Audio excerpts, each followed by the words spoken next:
0 to 100 words in 1 week, this sounds like a miracle. ऐसे लगता है जैसे कोई चमत्कार हो गया होता है। दोस्तों, ये बच्चा निलय जब हमारी क्लिनिक से ट्रीटमेंट शुरू हुआ इसका, तो ये 3 साल का था। उस समय ऑटिज़म से डायग्नोज था और स्पीच नहीं थी, हाइपर एक्टिविटी थी, सेंसरी इश्यूज थे, तकरीबन सारे साइंस ऑफ ऑटिज़म थे। And according to the mother, आप आगे जाके सुनेंगे इसकी मदर का डिटेल्ड जो उनकी डिस्क्रिप्शन है उसकी जर्नी के बारे में, कि कैसे वो इसमें से बाहर निकला और कैसे मेडिसिन ने उसको हेल्प किया। तो विद इन 1 वीक ये बच्चे ने 100 वर्ड्स डेवलप कर लिए। What is important in this case, ये नहीं है कि मेडिसिन शुरू करने के बाद उसने within 1 week 100 words develop कर लिए। इस केस में ये इंपॉर्टेंट है कि इवन आफ्टर द फैक्ट के बच्चे के 100 वर्ड्स आ गए थे, parents continued the treatment for 4 more years। और अब वो बच्चा अबाउट 97-98% अपने ऑटिज़म में से रिकवर्ड है। तो मेरी जो सजेशन है पेरेंट्स को, इस केस को कैसे आप अंडरस्टैंड करें। Yes, one thing is very important कि इसको ऐसे देखें कि होम्योपैथी के साथ रिकवरी होती है। सेकंड जो देखना बहुत ज़रूरी है वो ये है कि रिकवरी पॉसिबल है। And third, which is the most important thing, जो मैं अपने पहले वीडियोस में बोलता हूँ, कि होप होना बहुत एसेंशियल है। And hope in the right sense. Right sense का मतलब है कि रियलिस्टिक होप होना कि इसको समय लगेगा, ये 3 महीने 6 महीने में ठीक होने वाले केस नहीं होते हैं। एवरेज टाइम पीरियड जो मैं देखता हूँ जहाँ बच्चे रिकवर करते हैं वो 3 to 4 years है।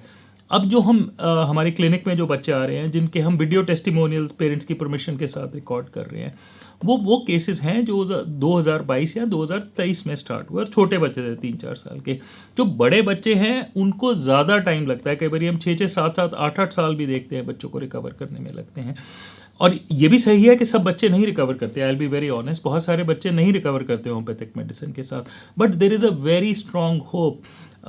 अब हमारी क्लिनिक ने we started this effort that we will be posting lot of videos of recoveries जो हमारे क्लिनिक में आ रहे हैं, पेरेंट्स परमिट कर रहे हैं। देखिए, again this is subjected to parents permitting us to use their video testimonial. तो मैं आने वाले दिनों में और भी डालूंगा, पर ये नीले का केस बहुत इंटरेस्टिंग है, इसको आप अच्छे से सुनिएगा और ये भी सुनिएगा कि पेरेंट्स ने क्या एफर्ट्स की, किस तरह से एफर्ट की। More importantly, they work for 4 years और अभी भी गिव अप नहीं कर रहे हैं। They are continuing the medicine, they are continuing the engagement. So that is the most important thing. हम रुकेंगे तब जब फुली रिकवर हो जाएगा बच्चा।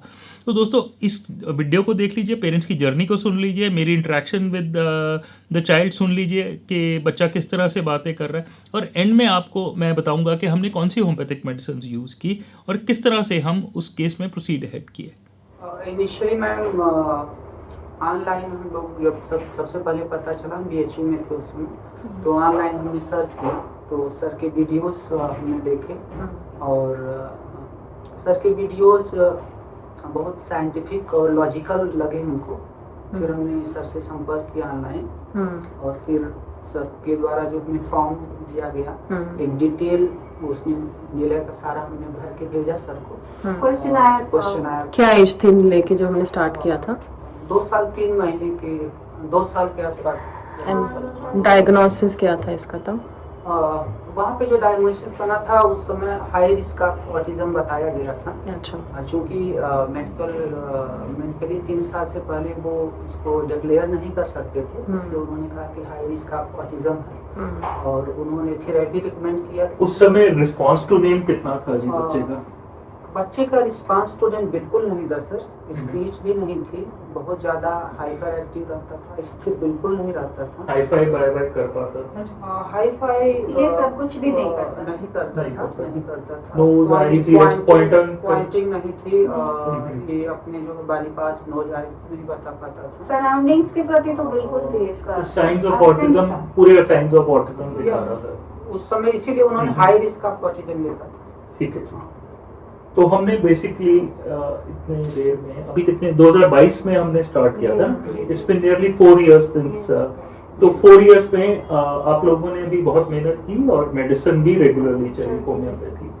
तो जो आपने मेहनत की और जैसे जैसे मेडिसिन असर करती गई उसके बारे में हमें बताइए। सर, आपसे जब क्वेश्चनर भरने के बाद तुरंत मेडिसिन शुरू हो गई और ठीक समय के साथ फिर हमने जो है थेरेपी भी शुरू कर दिया।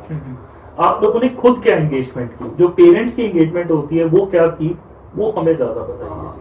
जैसे सर आपने कहा था कि बच्चे को मैक्सिमम इंगेज करना है, उसके साथ फन और प्ले एक्टिविटी करते रहना, उसको खुश रहने की मैक्सिमम कोशिश करनी है, और उसी प्रक्रिया में जो भी चीज़ें बताना है आपको, जो थेरेपिस्ट बता रहे हैं और जो भी चीज़ें हैं वो करना है।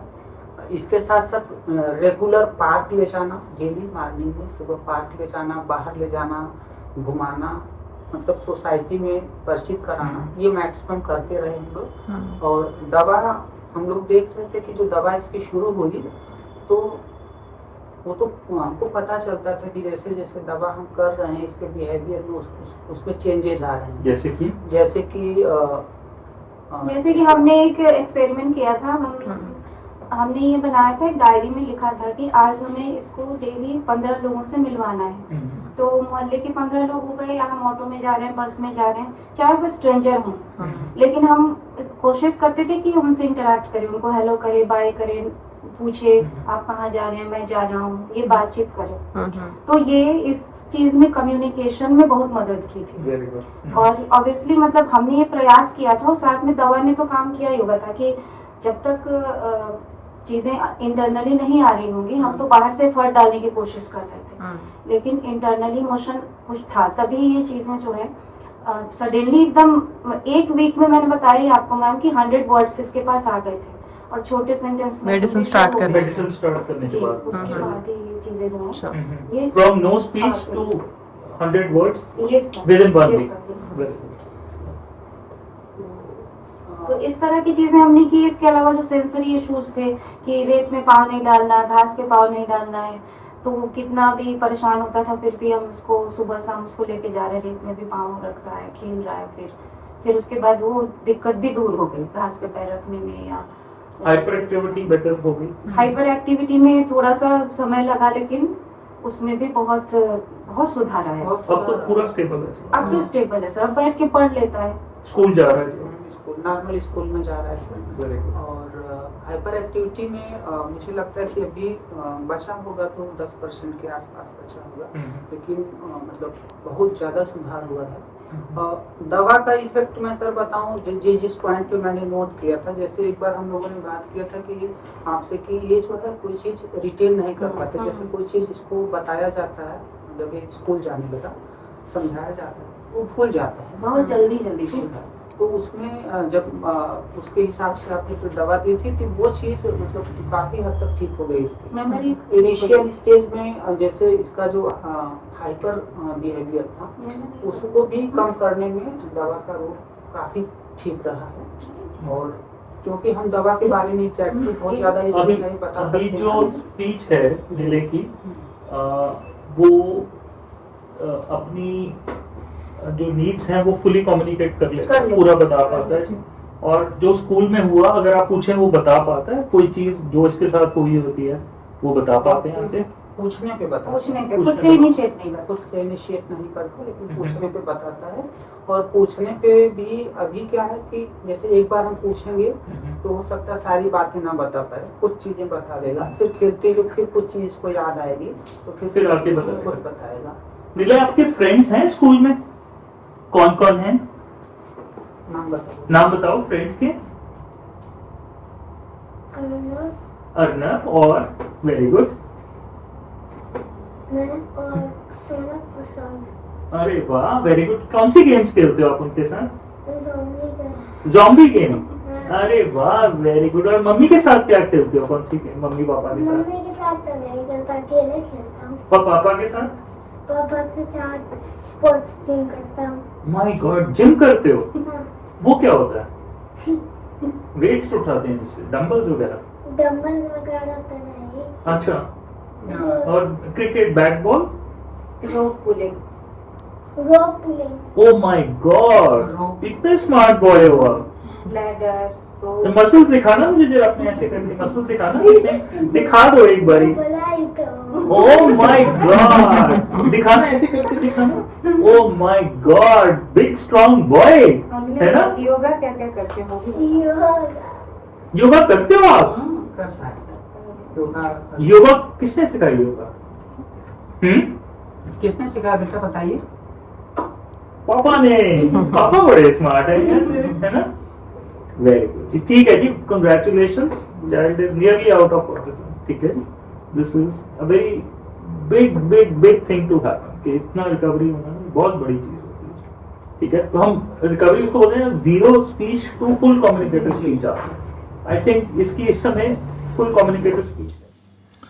देखिए ये केस मेरे अकॉर्डिंगली 100% रिकवर्ड है, और ऑल्दो पेरेंट्स को फिर भी लग रहा था कि ये अभी 95-97% है, but I would consider this as recovery, because जो थोड़ा सा पार्ट रह गया है वो अपने आप ही automatically come out of it. So the main thing is remember, having hope is the most important thing, having hope in the realistic way, कि अभी समय लगेगा, ये वो चीज़ें नहीं हैं, ऑटिज्म में से recovery is not going to happen in 6-8 months, 1 year, it's a slow process. 3-4 years is, I know, मैं समझ सकता हूँ ये बड़ा डिफ़िकल्ट जॉब है, पेरेंट्स के लिए बहुत पेनफुल होता है, बट रियलिटी को एक्सेप्ट करना बहुत ज़रूरी है कि this would take lot of time, ठीक है जी। एंड सेकेंड, जो होम्योपैथिक मेडिसिन का पार्ट है, देखिए सारे केसेस इस तरह रिस्पॉन्ड नहीं करते हैं। जैसे नीले का केस है कि विद इन 1 week 100 वर्ड्स आ गए। इसको इस तरह मत देखिएगा कि होम्योपैथिक एक मिरेकल मेडिसिन है। बहुत सारे ऐसे केसेस भी हैं, मैंने एक केस पहले डाला था जहाँ पर बच्चे ने रिस्पॉन्ड करना शुरू किया था 1 साल के बाद। ऑस्ट्रेलिया से पेशेंट हैं, उनका वीडियो मैं ऑलरेडी पोस्ट कर चुका हूँ यूट्यूब पे, वो आप ज़रूर देखिएगा। तो वहाँ पर पेरेंट्स वर इवन थिंकिंग कि हम ट्रीटमेंट कंटिन्यू करें कि ना करें, क्योंकि 1 साल हो गया, but after 1 year he started responding.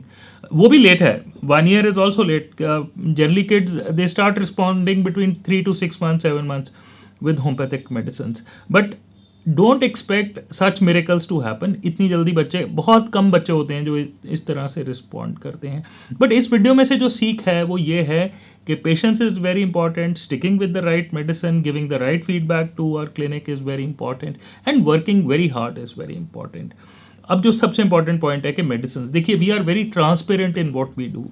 हमारी clinic stands for great honesty and transparency. हमने बच्चे को बराटा काप और कार्सिनोसिन दी, but remember one thing, dosages really matters, frequency really matters. अगर आप डेली खिलाने लग जाएंगे तो बच्चा कभी रिस्पॉन्ड ही नहीं करेगा, वो उसके सिम्टम्स अपने आप मेडिसिन के आने शुरू हो जाते हैं। So you have to go very slow. You should not try medicate any of these medicine. खुद ये मेडिसिन नहीं यूज़ करना चाहिए आपको। मैंने केसेस ख़राब होते देखे हैं, फिर हमें बहुत टाइम लगता है उनको वापस रिकवर करने के लिए। तो ये मेडिसिन सिर्फ इंफॉर्मेशन पर्पज़ के लिए हैं, इनको यूज़ नहीं करना। रिसेंटली मैंने एक केस देखा था जहाँ पर पेरेंट्स उसको अल्कोहल में दे रहे थे ये दोनों मेडिसिन, और दिन में मल्टीपल टाइम्स दे रहे थे। और जब हमने अल्कोहल उसका कैलकुलेट किया तो वो alcohol was nearly amounting to 60 ml of whisky. So you have to be very careful कि हम ये जो मेडिसिन है खुद नहीं मेडिकेट करेंगे। We will only trust somebody who has dealt in at least few hundreds of cases of autism, then only go ahead with the treatment of autism with homeopathy. But have lot of hope, work very hard, and have hope in the realistic way. Thank you. Wait for the next testimonial. I'll try to post it as soon as possible. Thank you.